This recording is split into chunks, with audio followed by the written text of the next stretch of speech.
कथा के लिए अर्थ की जरूरत नहीं है, जिज्ञासा की जरूरत है।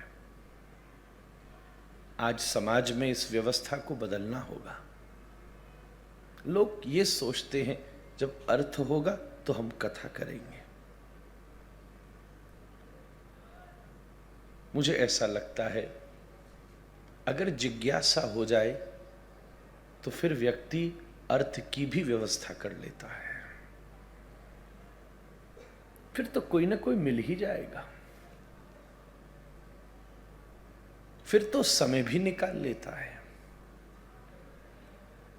अगर कोई केवल अर्थ प्राप्ति के बाद आयोजन करे तो सुन ही नहीं पाता। कितने उत्सवों में हम देखते हैं बड़ी बड़ी 50-50 हजार आदमी हो और बेचारा यजमान ही एक शब्द न सुन पाया।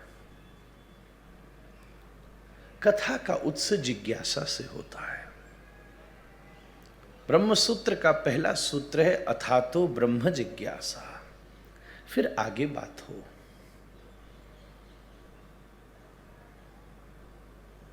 कथा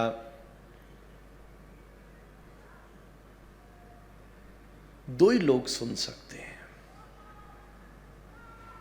जो जानना चाहते हैं या जो जान चुके हैं। तीसरे की यहां जरूरत नहीं। जान चुके वाले भी सुन रहे हैं। शिव बैठे हैं, प्रभु चरित सुनवे को रसिया। श्री हनुमान जिनके जिगर में राम बसते हैं और वो भी दौड़े दौड़े कथा में पहुंच जाते हैं। यत्र यत्र रघुनाथ कीर्तनम, ये लवकुश ने श्लोक बोला है रामायण में भैया, और ऐसा हमने संतों से सुना है कि इस श्लोक का संपुट हनुमान चालीसा में लगा लो तो उसकी पावर बढ़ जाती है। यत्र यत्र रघुनाथ कीर्तनम तत्र तत्र कृतमस्तकांजलिम वाष्पवारि परिपूर्ण लोचनम मारुतिम नमतः राक्षसांतकम। तो जो जानना चाहवे उतरेगी तो उसी के भीतर, जो जानना चाहवे और या जो जान चुका है। परीक्षित को तो भैया आज ही खबर लगी थी कि उसको श्राप लगा है। वो व्यवस्था, अर्थ, आयोजन, निमंत्रण, इसकी खबर लेता तो 7 दिन तो इसी में चले जाने थे।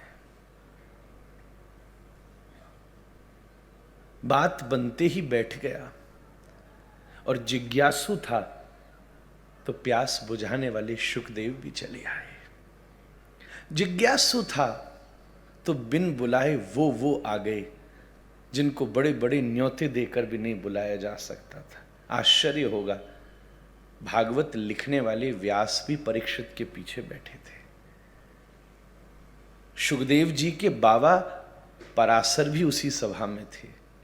पुराणों को सुनाने वाले सूत जी भी उसी सभा में थे।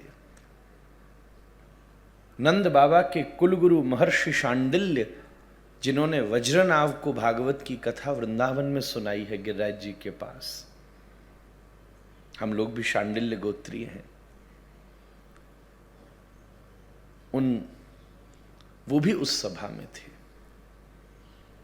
एक एक महात्मा जिसका परछाई भी किसी के ऊपर पड़ जाए तो वैकुंठ प्राप्त कर ले वो। इसलिए जिज्ञासुता ही बड़ी बात है।